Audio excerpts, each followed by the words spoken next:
Hello friends, I am Kirti and welcome to Apex civil services academy. UPSC prelims का paper हो चुका है, कैसा रहा पेपर और ये सब कुछ जानेंगे। ज़्यादातर पेपर जो है most of the 50% paper current affairs से रिलेटेड आया है, जैसा कि हमेशा आप लोगों को क्लास में बोला जाता है। और आज का पेपर पूरा देखेंगे, साथ ही साथ उसकी आंसर की भी तैयार हो रही है तो वो भी देखेंगे। फर्स्ट क्वेश्चन आया है अशोक के प्रमुख शिलालेखों का से रिलेटेड है और ये ट्रेडिशनल क्वेश्चन है। इस तरह के क्वेश्चन जो हैं पिछले 2 से 3 साल पहले पूछे जाते थे, पर अभी 1-2 सालों में नहीं आ रहे थे।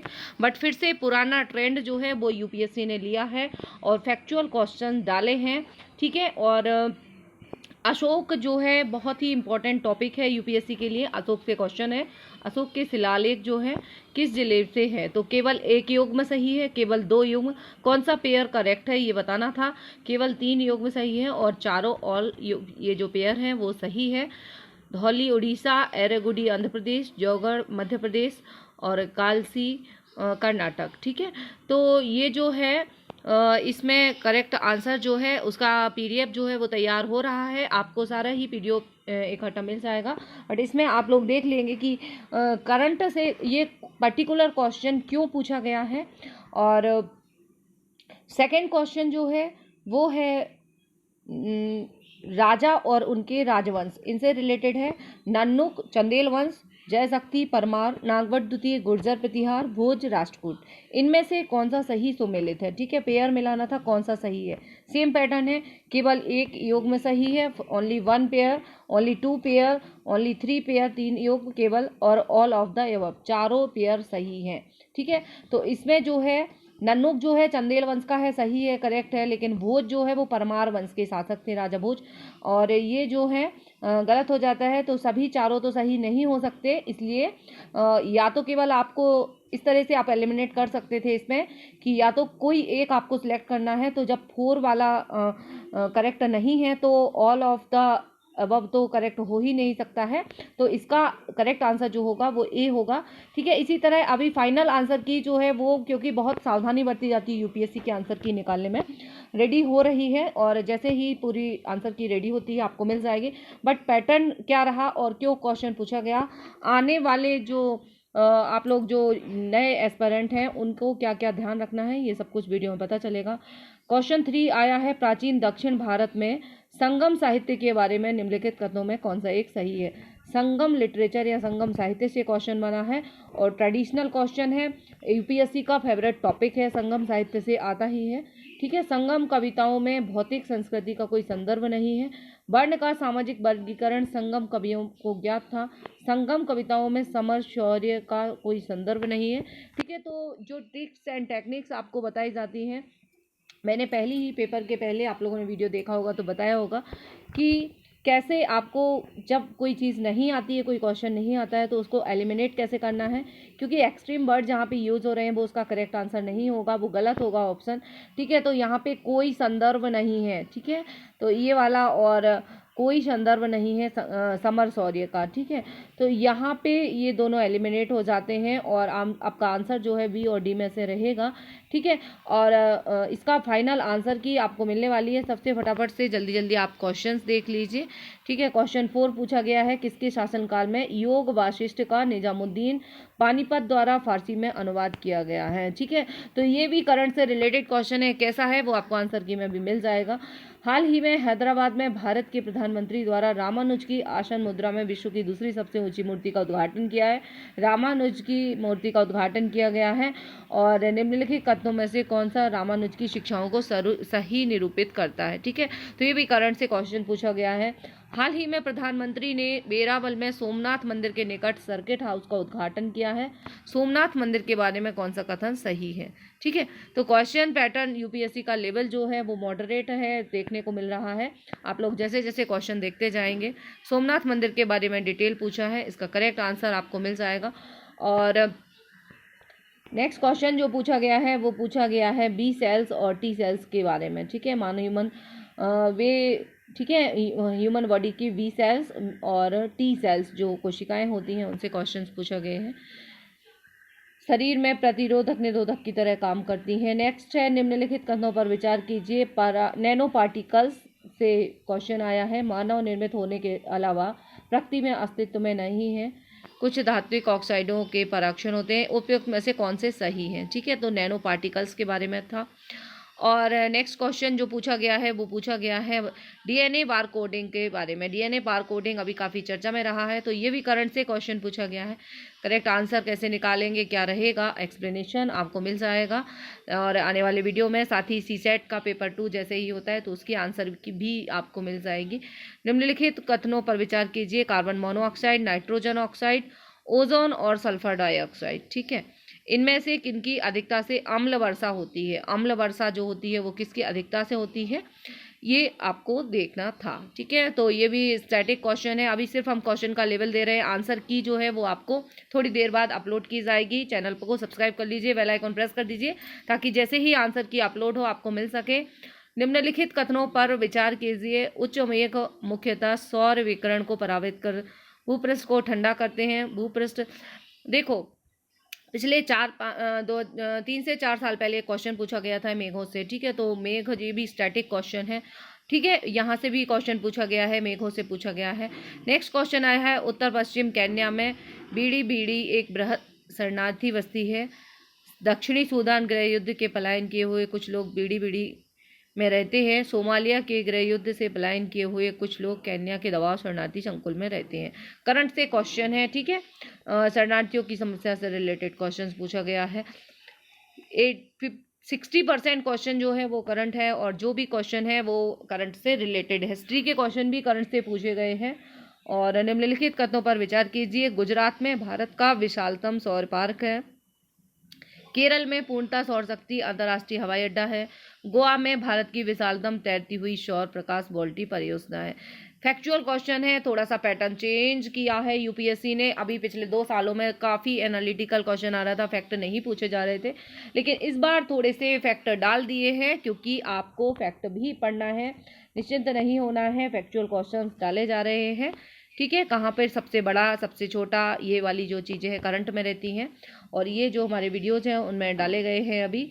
ठीक है, भारत का सबसे बड़ा सबसे छोटा जो करंट में रहता है, यहाँ से सही आंसर आपको आंसर की जो तैयार हो रही है उसमें मिल जाएगी। नेक्स्ट क्वेश्चन पूछा गया है समुद्र कानून पर संयुक्त राष्ट्र अभिसमय, यूनाइटेड नेशन कन्वेंशन। ठीक है, समुद्री कानून पर निम्नलिखित कथनों पर विचार कीजिए। ठीक है, ये ऑप्शंस दिए हैं तीनों और अनन्य आर्थिक क्षेत्र वाला, और ये क्वेश्चन भी यूपीएससी में पहले भी पूछा गया है और प्रीवियस ईयर क्वेश्चन ही आया है। ये सेम टू सेम क्वेश्चन है, बस इन लोगों ने थोड़े से ऑप्शन जो आंसर के हैं वो अलग कर दिए हैं। ठीक है, करेक्ट आंसर ये वाले मत मानिए आप, क्योंकि ये जिसका पेपर है, जिसने पेपर दिया है स्टूडेंट्स का है। आपको करेक्ट आंसर चैनल पे थोड़ी देर बाद मिलेंगे। निम्नलिखित देशों पर विचार कीजिए। Armenia, Azerbaijan, Croatia, Romania, Uzbekistan. ठीक है, उन में से कौन से तुर्की राज्यों के संगठन के सदस्य हैं? ठीक है, तुर्की राज्यों का संगठन जो है इसके मेंबर कौन कौन से हैं, ये क्वेश्चन पूछा गया है। नेक्स्ट है निम्नलिखित कथनों में कौन सा एक कभी कभी समाचारों में उल्लिखित सेंकाकू आइलैंड विवाद का सर्वोत्तम रूप से प्रतिबंधित करता है? ठीक है, सेकाकू द्वीप जो है, ये जो मैंने क्वेश्चंस डाले थे करंट अफेयर्स के उसमें भी किया था, करंट में चर्चा में था इसलिए पूछा गया है। ठीक है, सेकाकू आइलैंड का क्वेश्चन आया है। निम्नलिखित क्वेश्चन उल्लिखित समाचारों में को उल्लेख कीजिए। अनातोलिया, ठीक है, ये समाचार पत्रों में उल्लिखित क्षेत्र किस देश से संबंधित हैं? ठीक है, अनातोलिया, अम्हारा, काबो डेलगादो और कैटालोनिया। ठीक है, अब ये जो क्वेश्चंस हैं ये सारे ही चर्चा में रहे हैं, ये अभी देश और इनके फेमस। तो आपको पैटर्न यूपीएससी ने ये एक बार नया लिया है कि केवल एक सही है, ये केवल 2 सही है, केवल 3 सही है और चारों सही है।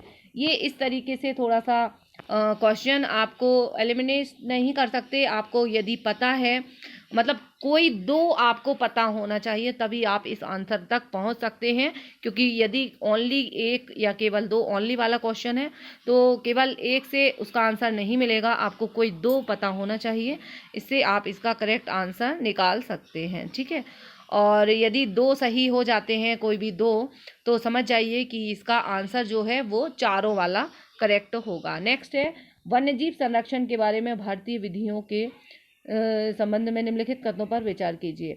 वन्यजीव एकमात्र सरकार की संपत्ति। हाँ, एनवायरमेंट और वाइल्ड लाइफ से क्वेश्चन, क्लाइमेट चेंज और एनवायरमेंट से काफ़ी क्वेश्चन पूछे गए हैं। क्यों पूछे गए हैं? क्योंकि आज का जो पेपर है यूपीएससी का वो एनवायरमेंट डे के ऊपर 5 जून को हुआ है, तो ये यूपीएससी वालों को माइंड में क्लिक होगी बात, और यहाँ से काफ़ी क्वेश्चन, साथ ही साथ जो फॉरेस्ट की एग्जाम साथ में होती है इसको भी ध्यान में रखते हुए, पर इस बार कुछ ज़्यादा क्वेश्चन डाले गए हैं एनवायरमेंट से रिलेटेड।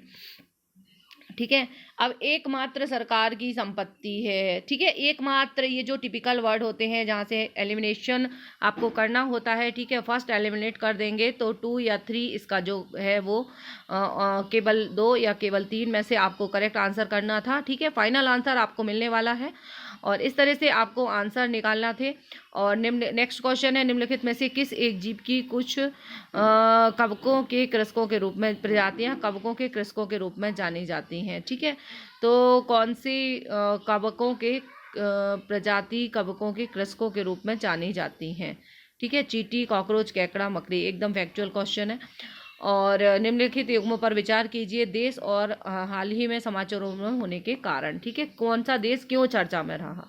चाड, गिनी, लेबनान और ट्यूनीशिया। ठीक है, क्यों ये सारे चर्चा में रहे हैं? ठीक है, और इनमें से उपयुक्त युग्मों में से कितने सही सुमेलित हैं? ठीक है, तो पैटर्न इस बार नया देखने को मिला है यूपीएससी में, केवल 1, केवल 2, केवल 3, तो इसको सही मानेंगे, इसको कठिन नहीं मानेंगे। मॉडरेट क्वेश्चन है। पिछले साल की तुलना में इस बार का पेपर जो है वो सिंपल माना जाएगा, क्योंकि पिछले साल का पेपर काफ़ी टफ पेपर आया था। ठीक है, और इस बार स्टैटिक हैं, जो यूपीएससी के सिलेबस में मेंशन होते हैं उन्हीं टॉपिक से क्वेश्चन पूछे गए हैं। भारत में निम्नलिखित में से कौन उन फैक्ट्रियों में जिनमें कामगार औद्योगिक विवाद संबंधी घटनाओं का मध्य विषय में सूचनाओं को संकलित करता है? केंद्रीय सांख्यिकीय कार्यालय और वो श्रम ब्यूरो, राष्ट्रीय तकनीकी जनशक्ति सूचना प्रणाली, उद्योग संवर्धन एवं आंतरिक व्यापार विभाग। ठीक है, और नेक्स्ट है, भारत में कोयला नियंत्रक संगठन कोल कंट्रोल्स ऑर्गेनाइजेशन CCO की क्या भूमिका है? कोयला नियंत्रक संगठन के बारे में पूछा गया है। इसमें से बताना था आपको कि कौन कौन से सही है। अब ये किस तरह से सही करते हैं, एग्ज़ाम देने के पहले जो मैंने वीडियो बनाया था कि इस टाइप के क्वेश्चन आपको नहीं भी पता होते हैं तो भी हम इनमें कौन कौन से सही है, इस टाइप का हम क्वेश्चन एलिमिनेशन मेथड के द्वारा करेक्ट कर सकते हैं। नेक्स्ट है, निम्नलिखित में से कौन सा एक पर्यावरण संरक्षण अधिनियम 1986 के अधीन गठित किया गया है? ठीक है, पर्यावरण संरक्षण अधिनियम, देखो ये इसलिए पूछा है क्योंकि पर्यावरण संरक्षण पर दिवस के दिन ही यूपीएससी का पेपर हो रहा है, इसलिए ये क्वेश्चंस पूछे गए हैं। संयुक्त राष्ट्र प्रत्यय समिति के संदर्भ में निम्नलिखित कथनों पर विचार कीजिए। यूनाइटेड नेशन क्रेडेंशियल कमेटी, प्रत्यय समिति। ठीक है, यह क्या है, इसके बारे में आपको चर्चा करनी थी। नेक्स्ट पूछा गया है क्वेश्चन है, निम्नलिखित में से कौन सा ध्रुवीय कोड पोलर कोड का सर्वोत्तम वर्णन करता है? पोलर कोड या ध्रुवीय कोड क्या है, इससे रिलेटेड क्वेश्चन है। चाय बोर्ड के संदर्भ में निम्नलिखित कथनों पर विचार कीजिए। स्टैटिक प्रीवियस ईयर पेपर से क्वेश्चन रहे हैं, जिसने पिछले 10-15 वर्षों के पेपर सॉल्व किए होंगे वो बहुत अच्छे से ये पेपर कर पाया होगा। संयुक्त राष्ट्र महासभा के संदर्भ में निम्नलिखित कथनों पर विचार कीजिए। यूएन महासभा अब इतनी ज़्यादा चर्चा में थी अभी, ठीक है, महासभा के बारे में क्वेश्चन पूछा है। और निम्नलिखित कौन सा एक ग्रीन वॉशिंग शब्द का सर्वोत्तम वर्णन करता है? ग्रीन वॉशिंग शब्द, ये मतलब यूपीएससी का जो पैटर्न है उसी के अनुसार कुछ भी पैटर्न चेंज नहीं हुआ है। इसको मॉडरेट पेपर बोला जाएगा, ना तो बहुत सरल है ना ही कठिन है, बट जो स्टैटिक पिछले 4-5 सालों पुराना पैटर्न जो है 2010 से 15 के बीच में जो पेपर पूछा जाता था वो वाला पेपर जो है वो यहाँ देखने को मिल रहा है। और कुछ क्वेश्चन जो है पिछले 15 वर्षों पहले के भी एज इट इज उठा लिए गए हैं, चाय बोर्ड के और यूएन महासभा, मतलब एज इट इज क्वेश्चन उठाए गए हैं प्रीवियस ईयर पेपर से। निम्नलिखित कथनों पर विचार कीजिए। यूएस फेडरल रिजर्व की सख्त मुद्रा नीति पूंजी पलायन की ओर ले जा सकती है, इसीलिए बोलते हैं किसी भी कोचिंग इंस्टीट्यूट के जो टेस्ट सीरीज होती है उसके चक्कर में बहुत ज़्यादा नहीं पढ़ना चाहिए। आपको यूपीएससी के पुराने पेपर्स को ही बिलीव करना चाहिए, उसी के अनुसार अपनी तैयारी करना चाहिए और वही सबसे अच्छा पैरामीटर होता है आपकी तैयारी का। ठीक है, और फेडरल रिजर्व मुद्रा नीति की ओर ले जाती है। केंद्रीय बैंक बोर्ड ब्यूरो BBB के संदर्भ में निम्नलिखित में से कौन सा कथन सही है? ठीक है, जो वीडियो अब नेक्स्ट आएगा आंसर की का, उसमें सिर्फ आंसर की आपको बताई जाएगी, इसलिए अभी आप अच्छे से क्वेश्चंस देख लीजिए।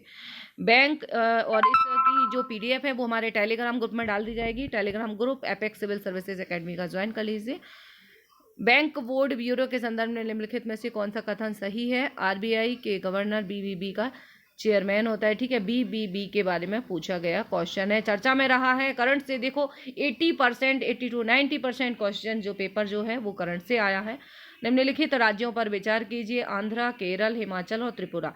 इनमें से कौन आमतौर पर चाय उत्पादक राज्य के रूप में जाने जाते हैं? वाह, ठीक है, चाय कॉफ़ी चाय बोर्ड भी आ गया है और चाय उत्पादक राज्य भी आ गए हैं। ऐसा लग रहा है जैसे किसी स्टेट PCS UP PCS का पेपर देख रहे हो। निम्नलिखित कथनों पर विचार कीजिए, भारत में साख क्षमता निर्धारण एजेंसियां क्रेडिट रेटिंग एजेंसी भारतीय रिजर्व बैंक द्वारा विनियमित होती हैं।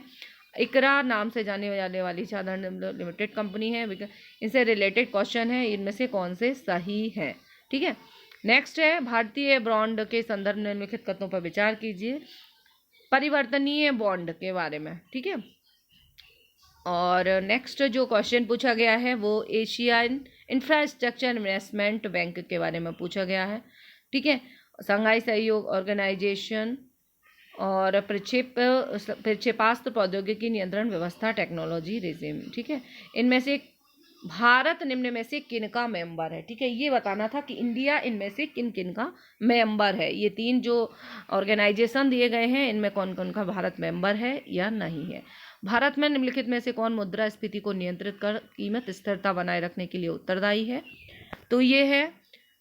ठीक है, कौन है आंसर? आप ये करेक्ट नहीं मानेंगे हालांकि है, लेकिन फाइनल आंसर की जब तक नहीं चैनल पे अपलोड की जाती है तब तक आप अपने आंसर्स मैच मत कीजिए, क्योंकि आपके माइंड में गलत आंसर फिट हो जाएगा और मैं नहीं चाहती हूँ कि आप लोग कोई भी गलती अपने करें। और नॉन फंजिबल टोकन्स NFTs के संदर्भ में निम्नलिखित कथनों पर विचार कीजिए। ठीक है, NFTs इकोनॉमी का करंट का क्वेश्चन है।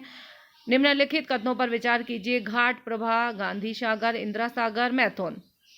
ठीक है, उपयुक्त में से कौन सही सुमेलित नहीं है? स्टेट, कितने ज़्यादा स्टेट, मतलब स्टैटिक क्वेश्चन पिछले पुराना पैटर्न UPSC ने अपना फिर से लागू किया है। ठीक है, अभी पिछले 2-3 सालों से UPSC का पैटर्न थोड़ा बहुत ज़्यादा एप्लीकेशन लेवल का हो गया था, लेकिन अब ये जो है फैक्चुअल है, बट फैक्चुअल में आपका कॉमन सेंस वाला जो एलिमिनेशन मेथड है वो काम करेगा।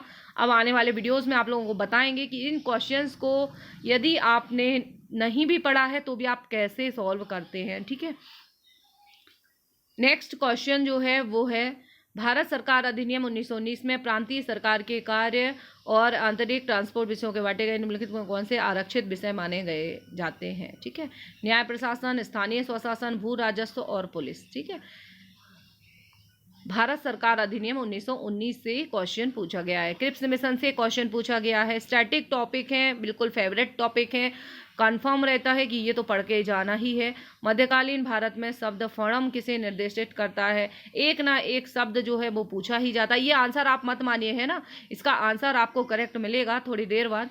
निम्नलिखित स्वतंत्रता सेनानियों पर विचार कीजिए, बारिंद्र कुमार घोष, जोगेश चंद्र चटर्जी, रास बिहारी बोस। इनमें से कौन गदर पार्टी के साथ सक्रिय रूप से जुड़े थे? गदर पार्टी पिछले 3-4 बार UPSC में पूछी गई है। ठीक है, यदि आपने अभी तक तैयार नहीं की थी तो ये आपकी गलती है। भारतीय इतिहास के संदर्भ में निम्नलिखित मूल ग्रंथों पर विचार कीजिए, नेभिवत्तन, परिशिष्ट पर्ण, अवदान शतक, त्रिशिष्टि लक्षण। इसका जो इंग्लिश वर्जन है पेपर का, इंग्लिश मीडियम वाला जो है वो टेलीग्राम ग्रुप में डाल दिया जाएगा। जो इंग्लिश मीडियम स्टूडेंट हैं वो लोग इंग्लिश में देख सकते हैं। ठीक है, तो इनमें से कौन कौन से जैन ग्रंथ हैं? ठीक है, अब इसमें से आपको छांटना है कि कौन से जैन के हैं और कौन सा बौद्ध। अगर एक कोई आपको पता चल जाता है कि बौद्ध का है तो आप इसमें एलिमिनेट कर सकते हैं। भारतीय इतिहास के संदर्भ में निम्नलिखित युगों पर विचार कीजिए, ऐतिहासिक व्यक्ति किस रूप में जाने गए? ठीक है, पूरा पैटर्न इस बार चेंज हुआ है, लेवल जो है वो थोड़ा सा फैक्चुअल कर दिया गया है ताकि जो UPSC की तैयारी करते हैं वो एकदम ही फैक्ट पढ़ना बंद ना कर दें, इसके लिए ये पैटर्न अपनाया गया है। आर्यदेव, दिन्नाग और नाथ मुनि, ठीक है, किस रूप में जाने गए? इनमें से कौन से सही सुमेलित हैं? और एक ये नया पैटर्न देखने को मिला है, केवल कोई भी युग्म नहीं, केवल एक, केवल दो और सभी। ठीक है, नेक्स्ट है भारतीय इतिहास के संदर्भ में निम्नलिखित कथनों पर कुलाह धारण कहलाते थे। कुलाह धारण क्या कहलाते थे? अरब व्यापारी, कलंदर, फारसी खुशनसीब और सैयद। ठीक है, भारतीय इतिहास के संदर्भ में निम्नलिखित कथनों पर विचार कीजिए। डच लोगों ने पूर्वी तटीय क्षेत्रों में गजपति शासन द्वारा प्रदान की गई जमीनों पर फैक्ट्रियां गोदाम स्थापित किए। ठीक है, ये पेपर आप कौटिल्य के अर्थशास्त्र से क्वेश्चन है और इसकी पूरी पीडीएफ हमारे टेलीग्राम ग्रुप में डाल दे रहे हैं और इसके साथ साथ फिर एक एक सेक्शन वाइज आंसर एनालिसिस आएगा कि ये कहाँ से लिया गया है और क्यों लिया गया है। ठीक है, क्लाइमेट एक्शन ट्रैकर, इससे रिलेटेड क्वेश्चन पूछा गया है। ठीक है, यदि आपको पता है कि किस ऑर्गेनाइजेशन का है तो आप ये आंसर सही कर ले जाएंगे। सिर्फ एक या दो फैक्ट यदि किसी टॉपिक के बारे में पता है तो आंसर आप करेक्ट कर सकते हैं। यदि वर्षा वन और उष्णकटिबंधीय वन पृथ्वी के, ठीक है, तो ये जो है वर्षा वन वनों से क्वेश्चन आया है, WHO से क्वेश्चन आया है। और गुच्छी शब्द को चर्चा में रहता है, गुच्छी क्या है? ठीक है, गुच्छी पूछा गया है। नाइट्रोजन यौगिक से पूछा गया है, कौन से नाइट्रोजन यौगिक हैं? ठीक है, और इसके अलावा निम्नलिखित स्थितियों में किस किस बायोरॉक टेक्नोलॉजी की बातें होती हैं? ठीक है, और पॉलीथीन टेरेफ्थलेट के संदर्भ में जिसका हमारे दैनिक जीवन में बहुत, पॉलीएथिलीन टेरेफ्थलेट क्या है ये पूछा गया है। ठीक है, और गोल्डन लिपलिक में कौन सा पक्षी नहीं है? ठीक है, इनमें से कौन सा एक पक्षी नहीं है, बर्ड नहीं है, कौन सा? गोल्डन महासीर, इंडियन नाइट स्नूबिल, व्हाइट आइसबिल। ठीक है, मियावाकी पद्धति किसके लिए विख्यात है? आरोग्य, निम्नलिखित कथनों पर विचार कीजिए। आरोग्य सेतु, कोविन, डिजिलॉकर, दीक्षा। ठीक है, तो ये इनमें से कौन से ओपन सोर्स डिजिटल प्लेटफॉर्म है? सॉफ्टवेयर सेवा के रूप में संदर्भ। ठीक है, सास क्या है? ठीक है, सॉफ्टवेयर सेवा, SAAS। ठीक है, सास जी पूछी गई है। निम्नलिखित में से वेब 3.0 के संदर्भ में क्वेश्चन आया। वेब 3.0 काफ़ी चर्चा में रहा है, करंट अफेयर से ही क्वेश्चन है। स्टैटिक और करंट दोनों को बहुत अच्छे से पूछा गया है, पर जो स्टैटिक पूछे गए हैं वो भी करंट से कहीं ना कहीं रिलेट हैं। कैसे रिलेट हैं आने वाले वीडियोस में आपको जब टॉपिक वाइज एनालिसिस होगा उसमें बताया जाएगा। अभी बहुत जल्दी है, आंसर की तैयार कर रही हूँ क्योंकि क्यूबिट शब्द का उल्लेख निम्नलिखित में से कौन से एक प्रसंग में होता है? ठीक है, क्यूबिट क्या है? नेक्स्ट पूछा गया है निम्नलिखित संचार प्रौद्योगिकी पर विचार कीजिए। कोविड-19 विश्व महामारी को रोकने के लिए बनाई जा रही वैक्सीनों के प्रसंग में निम्नलिखित कथनों पर विचार कीजिए। mRNA, ठीक है, कोविड-19 से रिलेटेड क्वेश्चन है। निम्नलिखित कथनों पर विचार कीजिए। बायोफिल्म मानव ऊतकों के भीतर चिकित्सकीय अंतरों पर बन सकती है। बायोफिल्म से रिलेटेड क्वेश्चन है। यदि कोई मुख्य सौर तूफान, सौर प्रज्वाल पृथ्वी पर पहुंचता है तो पृथ्वी पर निम्नलिखित में से कौन कौन से संभव प्रभाव होंगे? ठीक है, तो इस तरीके के क्वेश्चन को कैसे सॉल्व करना है ये मैंने बहुत अच्छे से बताया था। और इनमें से कौन सा एलिमिनेट करना है, इसके वैसे ज़्यादातर सारे ऑल वाला सही होता है, प्रभाव है, एप्लीकेशन है, इस टाइप से कुछ होता है तो, लेकिन यदि कोई एक्सट्रीम वर्ड है तो उसको एलिमिनेट कर देते हैं। निम्नलिखित फसलों में कौन सी एक मेथेन और नाइट्रस ऑक्साइड दोनों का सर्वाधिक महत्वपूर्ण मानव ऑक्सीकरण है? ठीक है, ये जो पेपर है इसकी PDF हमारे टेलीग्राम में डाल देती हूँ, आप वहाँ से देख लीजिए और काफ़ी अच्छा पेपर है। ठीक है, कट ऑफ किया जा सकता है वो भी आंसर की, और कट ऑफ वाला वीडियो आपको मिल जाएगा थोड़ी देर बाद। ठीक है, और अभी जो लोग पेपर दे रहे होंगे CSET का, तो अभी CSET का पेपर चल रहा होगा, CSET की भी आंसर की आपको मिल जाएगी। और मिलते हैं नेक्स्ट वीडियो के साथ। Take care.